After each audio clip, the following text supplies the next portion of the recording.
जगमगते दुनियेचा रंग निराळा, त्यांच्या गॉसिपवर आमच्या कॅमेराचा डोळा, आरशा समोर ते मुखवटेदारी, आणि आमची ही गोष्ट खरी लई भारी. ए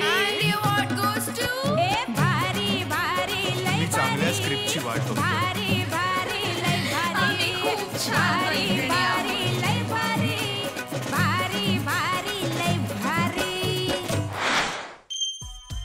लय भारी मंडळी, सगळ्यात आनंदाची गोष्ट यावेळेस हीच आहे की आपल्या लय भारीने 250चा टप्पा पार केलाय. यो बरं, एवढंच नाही तर आपल्या इंडस्ट्रीतल्या बऱ्याच कलाकारांनी लय भारीला मनापासून शुभेच्छा दिल्या. 9X झकासला आणि लय भारीच्या संपूर्ण टीमला 250 भाग पूर्ण केल्याबद्दल स्वामी तिन्ही जगाचा आई विना भिकारी संपूर्ण टीम तर्फे लय भारी शुभेच्छा. मी चांगल्या स्क्रिप्टची वाट बघतो. मंडळाचं हार्दिक अभिनंदन. लय भारीचे 250 एपिसोड झालेले आहेत आणि पुढच्या 500 एपिसोडसाठी खूप शुभेच्छा. पार्टी काँग्रेस. कालच्या शुक्रवारी रिलीज झालेला गणेश आचार्य यांचा स्वामी तिन्ही जगाचा भिकारी हा सिनेमा बऱ्याच जणांनी सिनेमा पाहिला असेल आणि काही आज किंवा उद्या जाणार असतील. वेल, हा सिनेमा पाहण्याचा निर्णय घेण्यासाठी आम्ही तुम्हाला मदत करतो. थेट स्वप्नील जोशी आणि त्याची हिरोईन रुचा इनामदार यांची भेट घालून या सिनेमाशी कसे जोडले गेले याबद्दल दोघांनीही सांगितलं, पण थोडंसं हटके स्टाईलने. लाईक रुचाने स्वप्नील बद्दल तर स्वप्नीलने रुचा बद्दल सांगितलं.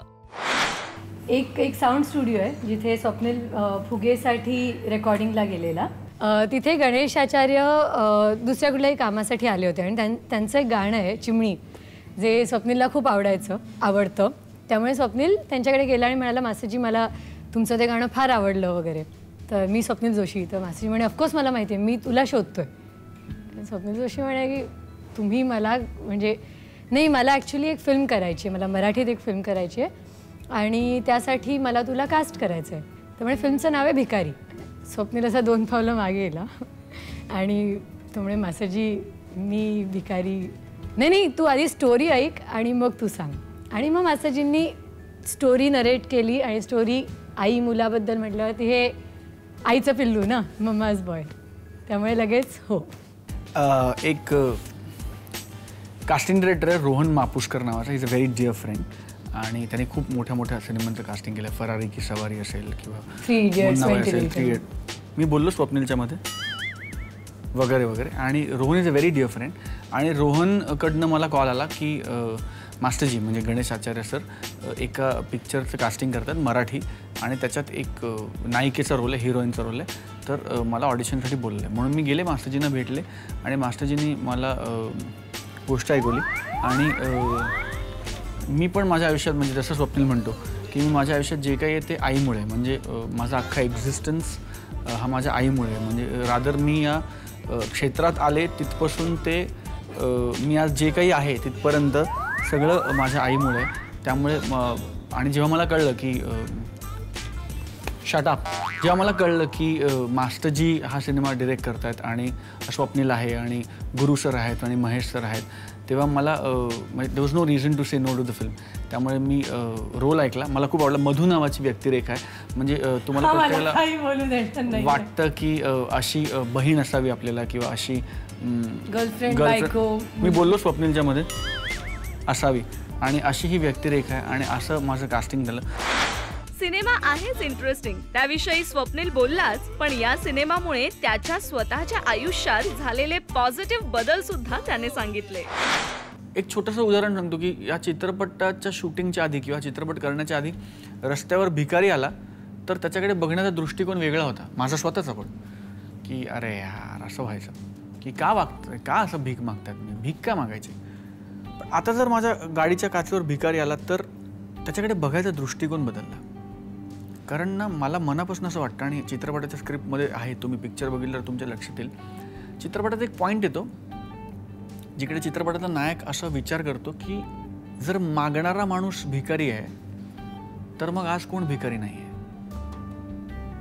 कारण आपल्यापैकी आज मागत नाही असं कोण आहे.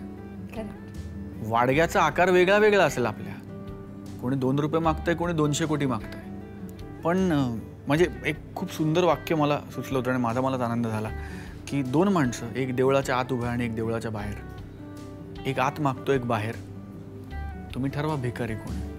सो थॉट वाईज आज कोण भिकारी नाहीये. वेल, न विसरता नेहमीप्रमाणे स्वप्नीलने डायरेक्टर आणि रायटरचं खूप कौतुक केलं.